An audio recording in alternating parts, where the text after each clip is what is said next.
Boys, good afternoon, and boys, if you are in your classrooms with your class teachers, welcome to this afternoon's verse speaking, and also to your parents who have joined us online. Ladies and gentlemen, thank you for taking the time and trouble to join us. This is a really special event at St John's for lots of reasons. First of all, it's one of the first times in a very, very long time we've been able to have more than one class in one space, which in itself is lovely. But this is one of the pinnacles of the academic year at St John's, and particularly for the English department. It's a process in which every boy in the school learns a poem, and then through a series of different rounds, the boys, the number gets smaller and smaller, and we end up with a final of boys who have learnt their poems and read them with real style and intelligence, and you're going to hear some of those boys from the middle school do that now. I just wanted to say a few words about verse speaking and why it's so important. In a Jesuit school, oratory and the ability to talk intelligently and to be able to listen intelligently has been an important part of Jesuit education for hundreds and hundreds of years. Boys, we are part of a Jesuit school here, and Jesuit schools have been around for over 400 years. And in Europe, it was Jesuit schools that were the first to teach their children and their pupils how to speak confidently, how to listen confidently.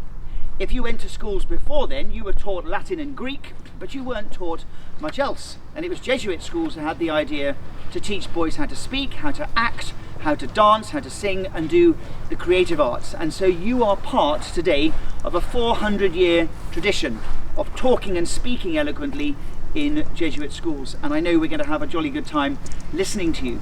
I did also want to welcome, if he's here with us now, Mr Leigh.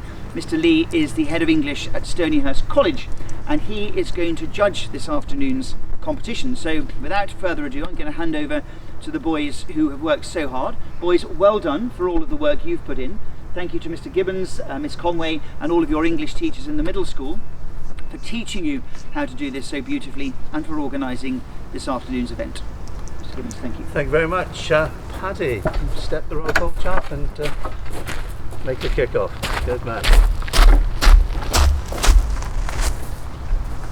Good morning, headmaster, boys, ladies and gentlemen. My name's Paddy O'Neill, and I'm going to be reciting The Dragon, which I have written myself. The dragon can go fast, the dragon can go slow. Who knows where it would go? Maybe up in the mountains, or maybe out to sea. His razor-sharp claws and terrifying roars. His claws can slice through oars. His cave, his very own cave, and dragons like to bathe in their deep dark caves. His scales are as big as hay bales, and his head is shaped like a whale.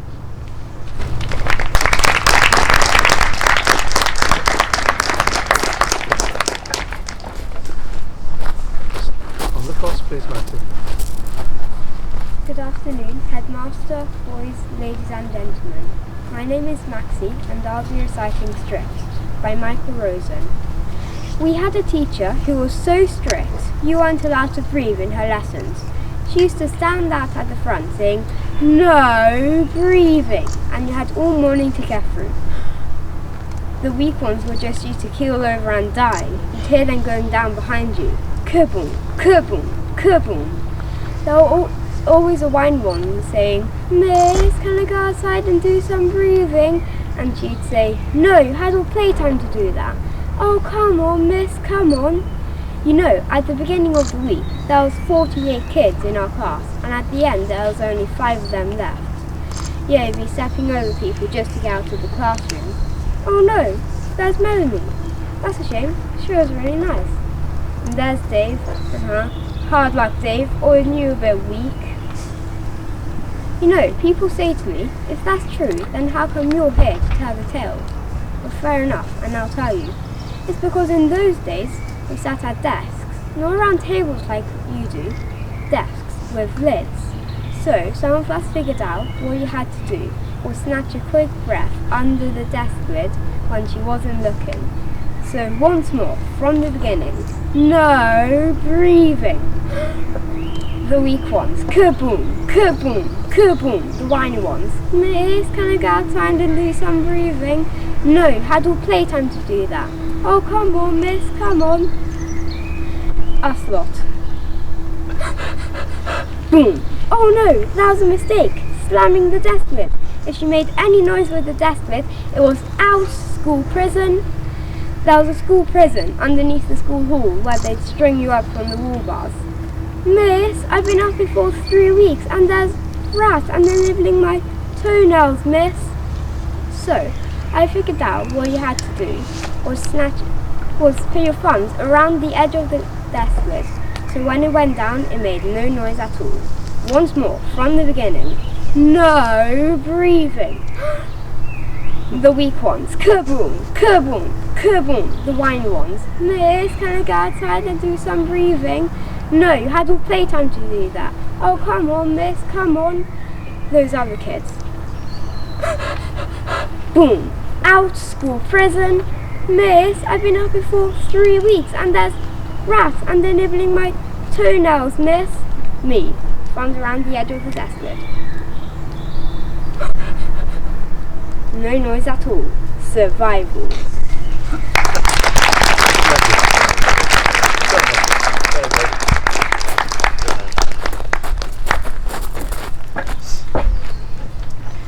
Good afternoon, headmaster, boys, ladies and gentlemen.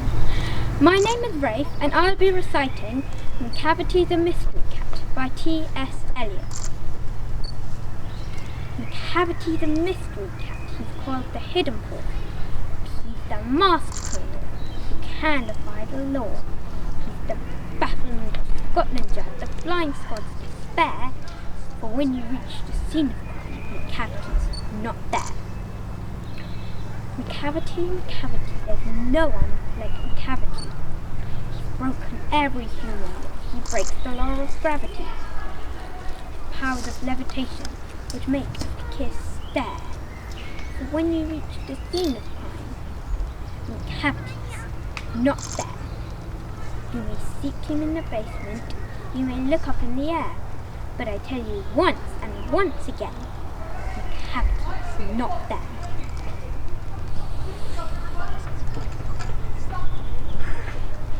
Cavity's a ginger cat. He's very tall and thin. You would know him if you saw his eyes sunken in. Rabbit deeply lined his throat. His head is highly domed. His coat is dusty from the dirt. His whiskers are uncombed.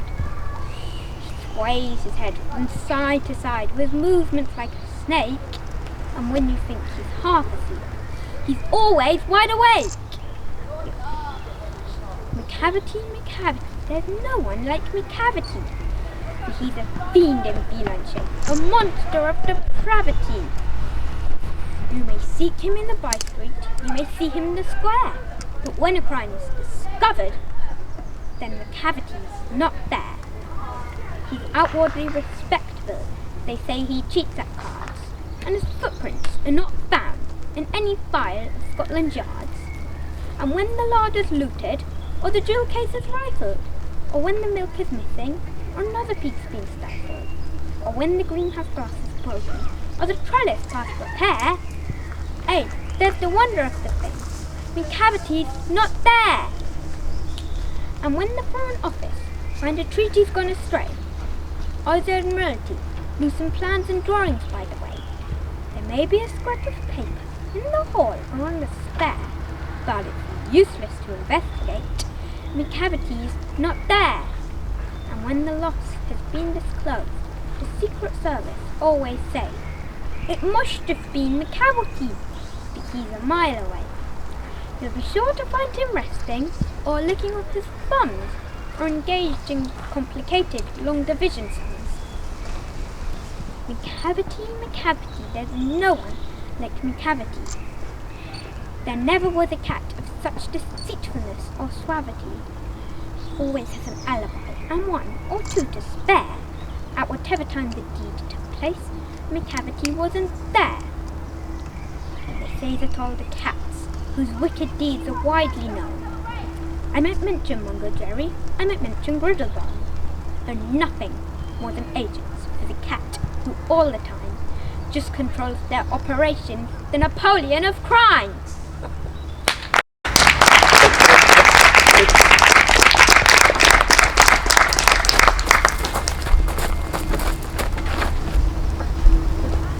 Good afternoon, headmaster, boys, ladies and gentlemen. My name is Dim and I will be reciting Nonsense and Sadness by me. I feel sad, but sad feels mad, and mad is bad, and bad is sad.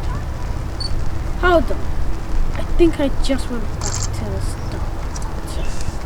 Okay, let's go from the top. Tap went sad. And the poop went there. And the fire is a liar. It said that nonsense is bonsense is tonsence is nonsense is nonsense. I just went back to the start. Okay, I give up now.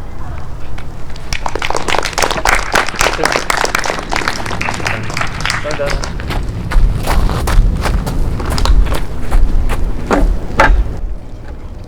Good afternoon, headmaster, boys, ladies and gentlemen. My name is Daniel and I will be reciting a poem called Hope by Antwi Horrocks. The town of Hopes near Aberdeen is somewhere I have seldom been. That is not a tourist trap, it isn't even on the map.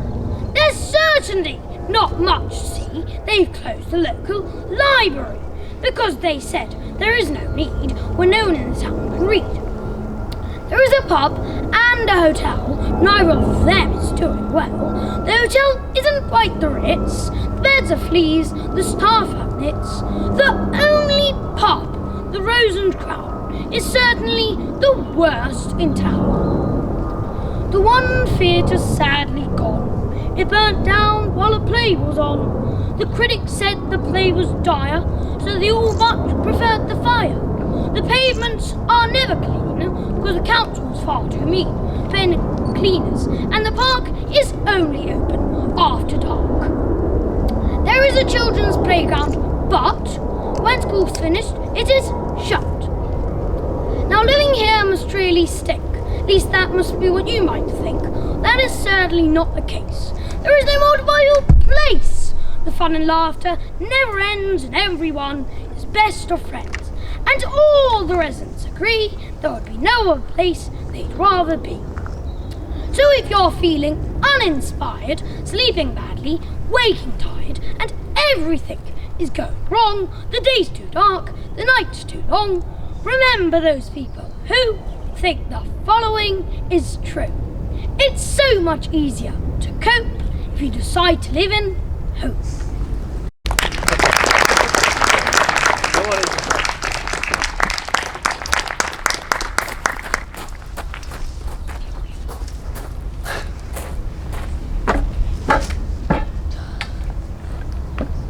Good afternoon, headmaster, boys, ladies and gentlemen.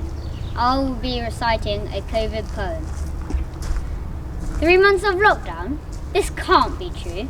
Mr. Snell said so. Miss McCarthy did so too. To stay home in a bubble, do puzzles and play. Stay out of trouble, make use of your day. I could play on the trampoline. I could ride my bike all day too. I could read a book, play a card game. I think I'll get through. Wait, hold on there just a minute. A device, you say? That's sounding more like it. Stay home and play. But what happened to screen time? Too much wasn't good. Still, I think I'll be happy. Stay in my hood. Well, do you reckon I could use your iPad or maybe your laptop? Things won't go so bad. In all this confusion, I've learnt something new. Devices aren't vices. They help us learn too.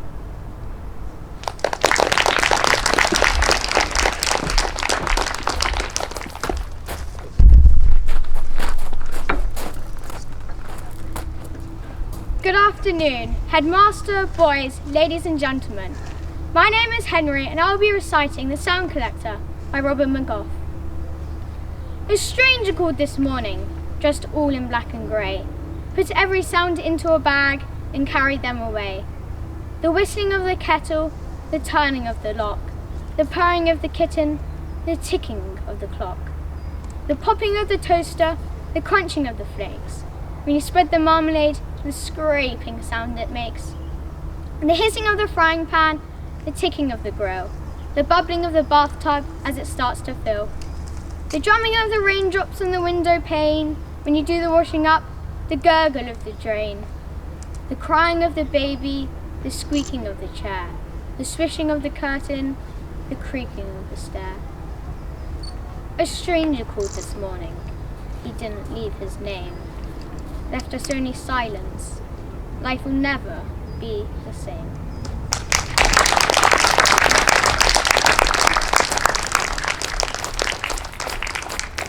That brings to a conclusion the middle school section of proceedings. Can we give them another round of applause, please? And everybody was here. Absolutely wonderful.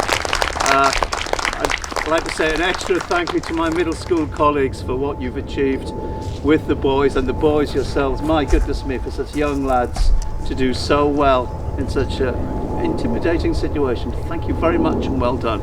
We're now, as I confer with our adjudicator up in Stonyhurst, going to hear from some of our best runners up, beginning with Neil.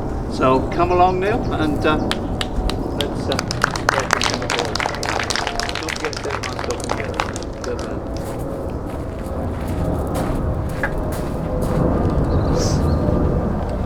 Good afternoon, headmaster, boys, ladies and gentlemen. My name's Neil, and today I'll be performing Why English is So Hard. We'll begin with the box. The plural is boxes, but the plural of ox becomes oxen, not oxes. One fowl is a goose, but two called geese. Yet the plural of moose should never be meese. You may find a lone mouse, or a nest full of mice, yet the plural of house becomes houses, not heis.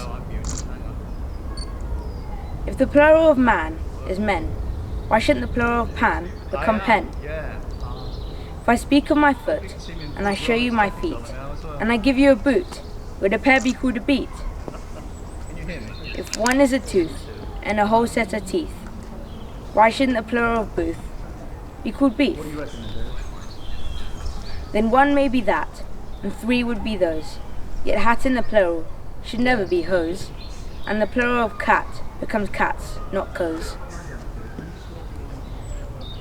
Though we speak of a brother, we also say brethren, but though we say mother, we never say methrin. Then the masculine pronouns are he, his, and him. But imagine the feminine, she, shiz, and shim.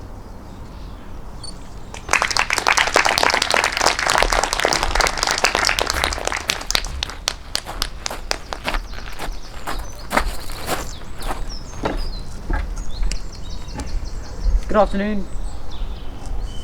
Good afternoon, ladies and gentlemen, headmaster and boys. This afternoon I'll be reciting Herbert Glurbert by Jack Prelotsky. Herbert Glurbert, rather round, swallowed sherbet by the pound. 50 pounds of lemon sherbet went inside of Herbert Glurbert. With that glob inside his lap, Herbert Glurbert took a nap. As he slept, the boy dissolved, and from that mess a thing evolved. A thing that was a ghastly green, a thing the world had never seen. A messy thing, a gooey pile, of something green that did not smile. Now if you're wise, and if you're sly, you'll swiftly pass this creature by. It is no longer Herbert Glurbert. Whatever it is, do not disturb it.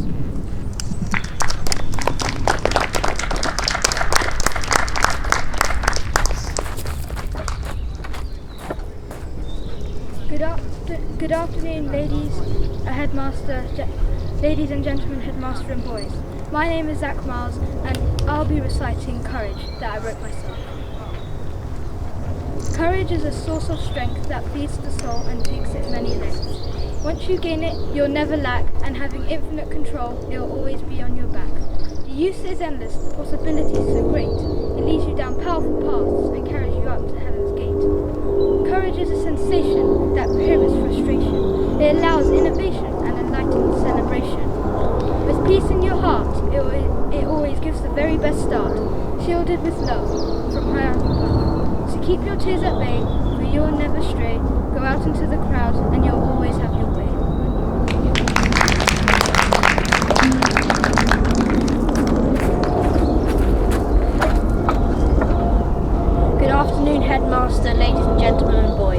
My name is James and I'll be reciting Water by Michael Rosen. Water is what you put with everything else to, well, make it not taste like water. Then people say get hard and soft water. I personally think it's all soft. Then it can get very cold, turn into ice. That's hard. Then very hot and you get steam in the bathroom. I like it best though, with salt in the sea. Though snow is good too.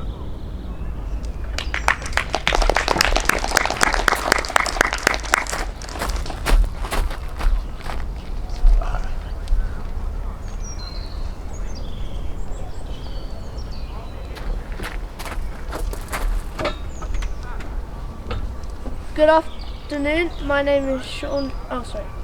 Good afternoon, headmaster, ladies and gentlemen and boys. My name is Sean Byrne and I will be reciting My Job by unknown author. I love my job, I love the pay, I love it more and more each day. I love my boss, he's the best. I love his boss and all the rest. I love my office and its location. I hate to have to go on vacation. I love my furniture, drab and grey, and piles of paper that grow each day. I love to work among my peers. I love their leers and jeers and sneers. I think my job is really swell. There's nothing else I love so well. I love my computer and its software. I hug it often, though it doesn't care. I love each program and every file. I'd love it even more if they worked a while. And those friendly men who've come today in clean white coats to come take me away.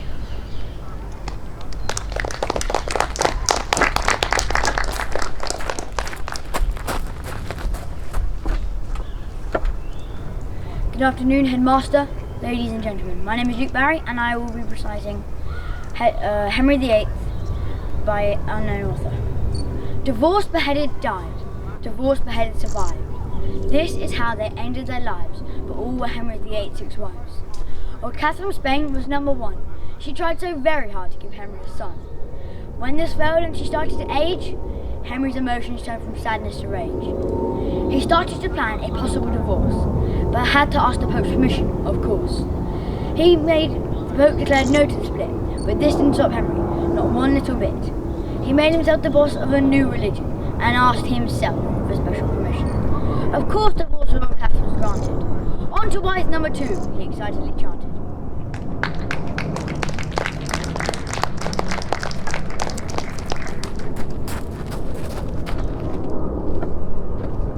Good afternoon, headmaster, boys and ladies and gentlemen. My name is Jacob and I will be reciting I Hated Everyone Today by John Whitworth. I hated everyone today. I took a boat and sailed away. I found an island in the sea. There was nobody there but me. It had a little wooden hut, a palm tree and a coconut. I walked along the silver shore and met a red and blue macaw. The tales he told of pirates bold, of Brigantes and Spanish gold, of Captain Blood and Captain Kidd, and all the dreadful deeds they did. They plundered, pillaged, smoked and drank, and made their prisoners walk the plank. You reach the end and then you drop. It makes a horrid kind of plop. At night beneath the tropic moon, we swam across the lost lagoon, while seals and phosphorescent fish shimmered like a Christmas wish.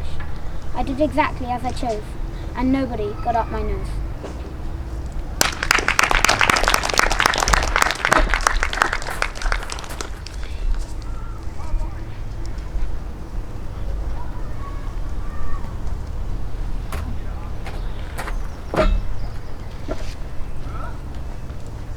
Good afternoon, headmaster, boys, ladies and gentlemen. My name is Edward and I will be reciting Timothy Winters. Timothy Winters comes to school with eyes as wide as a football ball, with ears like bombs and teeth like splinters. A blitz of a boy is Timothy Winters. His belly is white, his neck is dark, and his hair is an exclamation mark. His clothes are enough to scare a crow, and through his breeches the blue winds blow. When teacher talks, he won't hear a word, and he shoots down dead the arithmetic bird. He licks the patterns off his plate, and he's not even heard of the welfare state. Timothy Winters has bloody feet, and he lives in a house on Suez Street. He sleeps in a sack on the kitchen floor, and they say there aren't boys like him anymore. Old man Winters likes his beer, and his missus ran off with a bombardier. Grandma sits in the grate with the gin, and Timothy's dozed with an aspirin. The welfare worker lies awake, but the law's as tricky as a 10-foot snake. So Timothy drinks his cup and slowly goes on growing up. At morning prayers the master helps for children less fortunate than ourselves, and the loudest response in the room is when Timothy Winters roars Amen. So come one angel, come on 10. Timothy Winters, Lord, Amen. Amen, amen, amen, amen. Timothy Winters, Lord, Amen.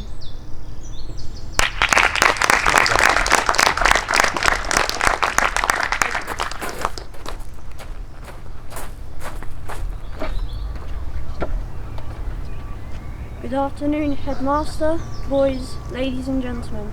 My name is Noah and I'll be reciting The Super Bowl by unknown author. The stands are full of eager fans who say we're paid too much money, but if they would put our suits on, they'd find football isn't funny. 22 men, 5 referees, chasing a pigskin air-filled ball, mashing and bashing all the way until their striped shirts whistle their call.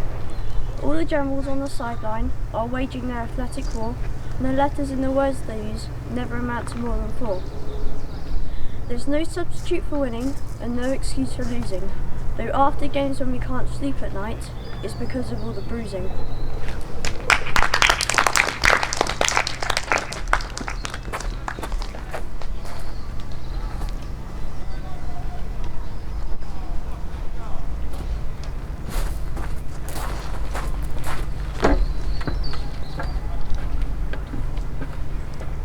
Good afternoon, ladies and gentlemen.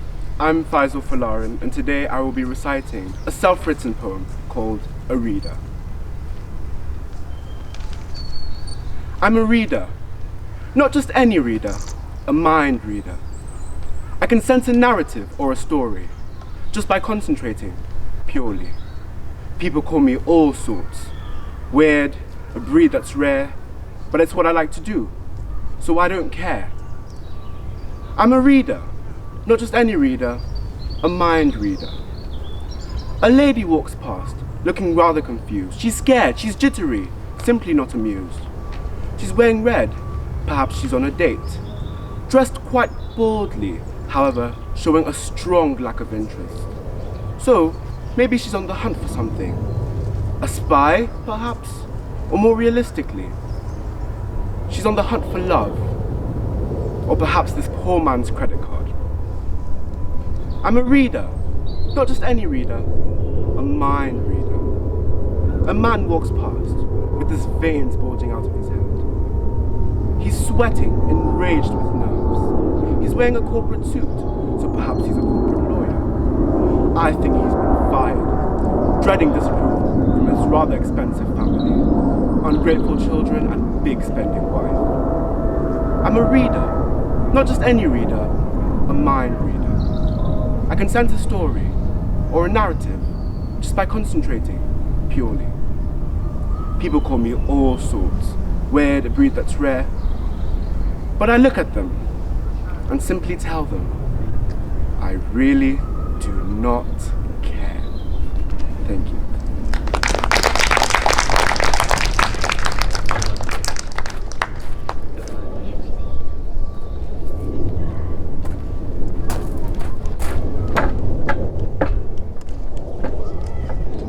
Headmaster, boys, ladies and gentlemen. My name is Firas and today I'll be reciting Tiger Tiger by William Blake.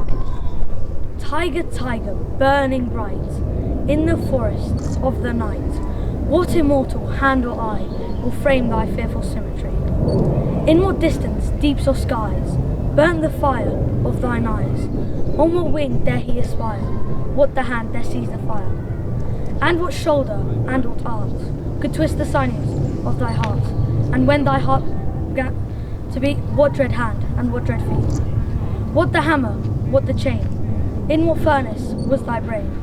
Would the anvil, or dread grasp, could dare its deadly terrors clasp? When the stars threw down their spears, and watered heaven with their tears, did he smile his work to see? Did he who make the land make thee? Tiger, tiger, burning bright, in the forests of the night, what immortal hand or eye dare frame thy fearful symmetry?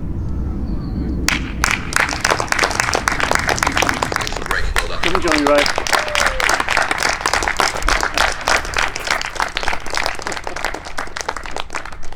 Elbow. Good man. Enjoy. Brilliant. Well done. We'll give him a good round of applause, please, boys. Well done. Yes, you can go. Okay, so that does conclude matters, Mr. Snell. Do you want to sort of lead the dismissal of the middle school people? I'd love to say a big thank you to you and all the boys, if possible, please, Mr. Gibbons. Too kind. Headmaster, boys outside and in the classroom, and ladies and gentlemen at home, Mr. Leigh, I'd just like to say thank you ever so much for all the efforts which have gone into putting on today. Now, I'm going to start with the boys, the finalists. Mr. Leigh, I don't know how on earth you could ever make such a difficult decision. We have a worthy winner in Rafe, and boys, you were all excellent, fantastic. The best recitation of your poem that you have done so far in all 3 rounds, and to do that outside after Easter, I think you should be particularly proud of yourselves. I can tell that you're walking a little bit taller and using a bigger vocabulary than ever before. So all of you wearing the blazers over there, fantastic job. Boys, I wasn't quite expecting you to be this excellent, but maybe what we got from lockdown was communication. Maybe we learned to use our words and our tone even better than we have done ever before. I've also never had such interesting poems. I have never heard any of those in the final before, and I thoroughly enjoyed them. So thank you for being original. That really did make a special performance for me.